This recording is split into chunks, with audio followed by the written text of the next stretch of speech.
జై శ్రీరామ్.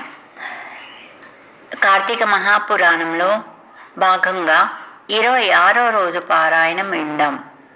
విష్ణుగణాలు చెప్పినదంతా విని విస్మృత చేష్టుడు విస్మయ రూపుడు అయిన ధర్మదత్తుడు పునః వారికి దండవత్గా ప్రణమాచరించి, ఓ విష్ణుస్వరూపుల్లారా, ఈ జనానికమంతా అనేక క్రతువ్రత దానాల చేత ఆ కమలనాభుణ్ణి సేవించుకుంటూ ఉన్నారు.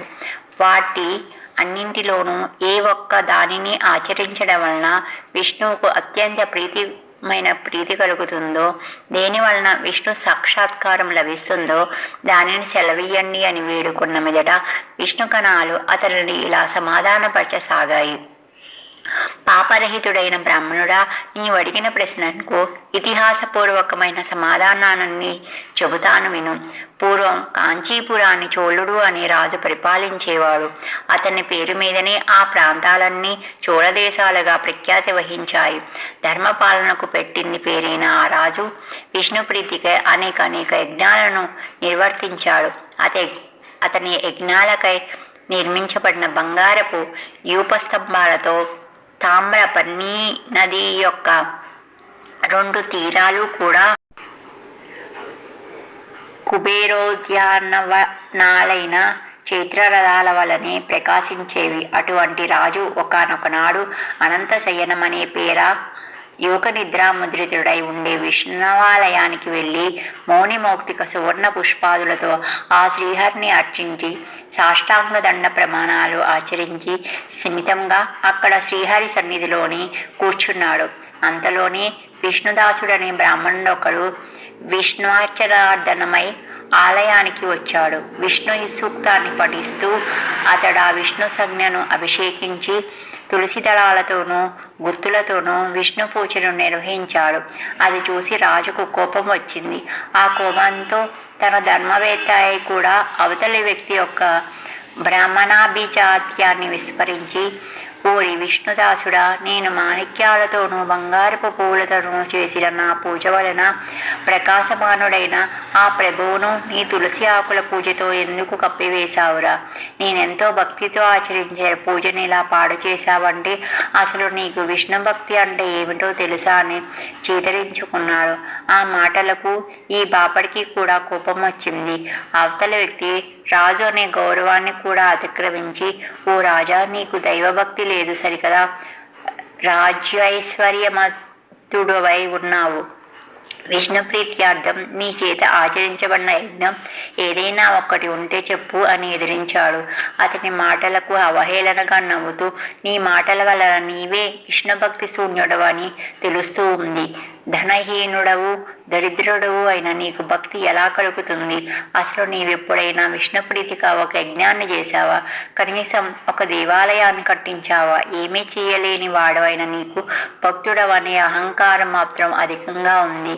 ఓ సదస్యులారా, సద్బ్రాహ్మణులారా, శ్రద్ధాళువులై వినండి. నేను విష్ణు సాక్షాత్కారాన్ని పొందుతాను, ఈ బ్రాహ్మణుడే పొందుతాడో నిదానించి చూడండి. అంతటితో మా ఇద్దరిలో భక్తి ఎటువంటిదో మీకే తెలుస్తుంది అని ప్రతిజ్ఞాపూర్వకంగా పలికి చోళుడు స్వగృహానికి వెళ్ళి ముద్గులుడు అనే మునిని ఆచార్యునిగా వరించి విష్ణు సత్రయాగానికి కోరుకున్నాడు. బహుకాలం పూర్వం గయాక్షేత్రంలో ఋషి సముదాయాల చేత చేయబడినది అన్నదానాలు అనేక దక్షిణలతో సామాన్యులకు ఆచరించే సాధ్యంగానిది సర్వసమృద్ధిమంతమైనది అయిన ఆ యజ్ఞాన్ని చేయసాగాడు రాజు. పేదవాడైన విష్ణుదాసుడు ఆ గుడిలోని విష్ణుదీక్షితుడై హరిప్రీతికై ఆచరించవలసిన మాఘ కార్తీక వ్రతాచరణలు, తులసి వన సంరక్షణలు, ఏకాదశి నాడు ద్వాదశాక్షరి యుత విష్ణు జపం, షోడశోపచార విధిని, నిత్య పూజలను, నృత్యగీత వాద్యాది మంగళధ్వనులతోనూ ఈ విధంగా తన శక్తి మేరకు భక్తియుక్తులతో ఆచరించసాగాడు. నిత్యము సర్వవేళల్లోనూ భోజనాది సమయాల్లోనూ సంచారమందు తుదకు నిద్రలో కూడా హరినామ స్మరణను చేస్తూ ప్రత్యేకించి మాఘ కార్తీక మాసాల్లో విశేష నియమ పాలన ఆచరిస్తూ ఉన్నాడు. ఆ విధంగా భక్తులైన చోళ విష్ణుదాసులిద్దరూ కూడా తమ సర్వేంద్రియ వ్యాపారాలను వ్రతనిష్టతలోనే నిలిపి విష్ణు సాక్షాత్కార ప్రాప్తి కోసం చాలా కాలం తమ వ్రతాలను ఆచరిస్తూనే ఉండిపోయారు. 21వ అధ్యాయం.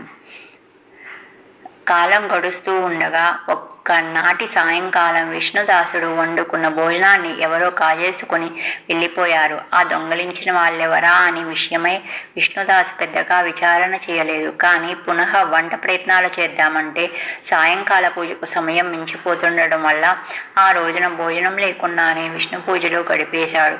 మరునాడు కూడా వంట చేసుకొని శ్రీహరికి నివేదించే లోపలే ఎవరో ఆ వంటకాలను అపహరించుకుపోయారు. విష్ణు పూజకు వేళ పోనీయకూడదని ఆలోచనతో ఆ రోజు కూడా ఆ బ్రాహ్మణుడు అభోజనంగానే హరిసేవను కొనసాగించాడు. ఇలా వారం రోజులు గడిచాయి. ప్రతిరోజు అతని భోజనాన్ని ఎవరో అతి చాకచక్యంగా దొంగలిస్తూనే ఉన్నారు. అతను పస్తులుంటూ కూడా హరిసేవ చేస్తూనే ఉన్నాడు.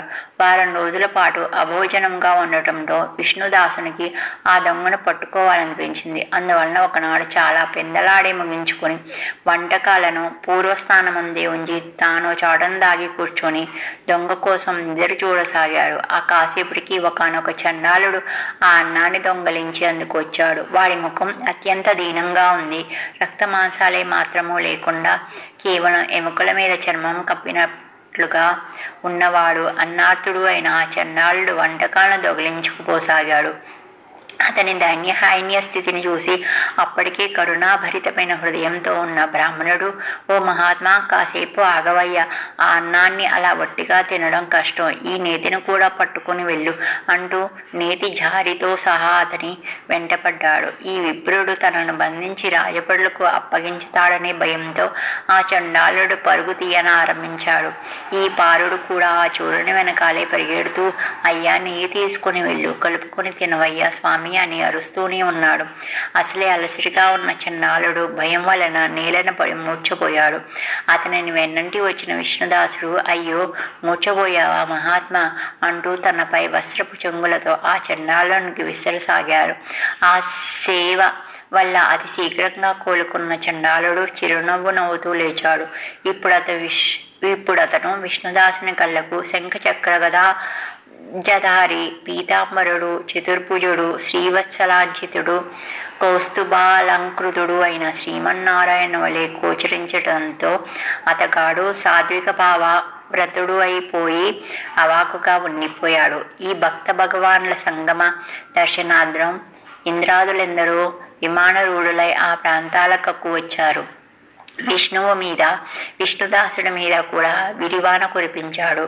అప్సరసులు ఆడారు, గంధర్వులు పాడారు, దేవగానాలు, వందలాది విమానాలతో ఆకాశం నిండిపోయినట్లు అనిపించింది. అనంతరము ఆదినారాయణుడు విష్ణుదాసుని గురించి కౌగలించుకున్నాడు. తన సారూప్యాన్ని ప్రసాదించి తనతో పాటి తన విమానం ఎక్కించుకొని వైకుంఠానికి బయలుదేరాడు. యజ్ఞవాటికలో ఉన్న చోళుడు గాములైన బ్రాహ్మణ బ్రహ్మ జనకులిద్దరినీ చూసి ఆశ్చర్యపోయాడు. తక్షణమే తన ఆచార్యుణ్ణి పిలిచి, ఓ ముద్గరముని, నాతో వివాదమాడిన ఆ నిరుపేద బ్రాహ్మణుడు విష్ణు రూపాన్ని పొంది వైకుంఠానికి వెళ్ళిపోతున్నాడు. అమితైశ్వర్యవంతుడైన నేను అసాధ్యాలైన యజ్ఞదానాలను చేస్తూ కూడా విష్ణు సాక్షాత్కారాన్ని పొందలేకపోయానంటే ఇక వైకుంఠం అసంగతమే కదా. నేను ఎన్ని యజ్ఞాగాలు చేసినా, బ్రాహ్మణులు కోరినంత దక్షిణలు సమర్పించినా కూడా ఆ శ్రీహరికి నా మీద లేశమైన కృప కలిగినట్లు లేదు.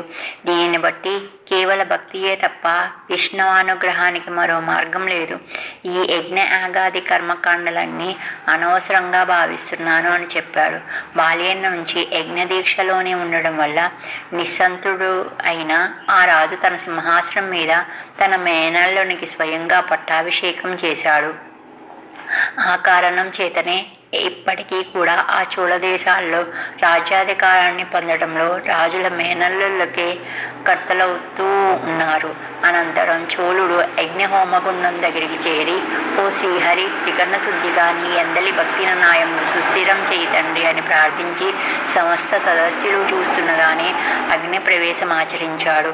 అది చూసి వృద్ధుడైన ముద్గలుడు తన శిఖను పెరికి వేసుకున్నాడు. అది మొదలు ఆ గోత్రం ఈ నాటికి విశిఖగానే రాజ్యం వర్ధిల్లుతుంది.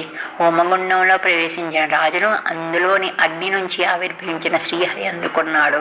చోళుని ఆలింగనం చేసుకొని అతనికి సారూప్యమన్నాగ్రహించి అక్కడి వారందరూ ఆశ్చర్యంగా చూస్తుండగానే తనతో వైకుంఠానికి తీసుకుని వెళ్ళిపోయాడు. ఓ ధర్మదత్త, అలనాడే ఈ విధంగా శ్రీహరి అటు విష్ణుదాసుని ఇటు చోళుని కూడా అనుగ్రహించి సాక్షాత్కారం ఇచ్చి తన వైకుంఠ ద్వారపాలకులుగా చేసుకున్నాడు. కాబట్టి ఓ విప్రుడా, విష్ణువానుగ్రహానికి విష్ణు సాక్షాత్కారానికి ఈ రెండు విధాలుగా ఉన్న ఒకే ఒక్క మార్గం భక్తి మాత్రమే. ఆ మార్గాలు రెండు, ఒకటి ఆత్మజ్ఞానం, రెండోది ఆత్మార్పణం అని ధర్మదత్తునికి బోధించి విష్ణు పార్షదులు మౌనం వహించారు. ఇంతటితో 26వ రోజు పారాయణము సమాప్తము.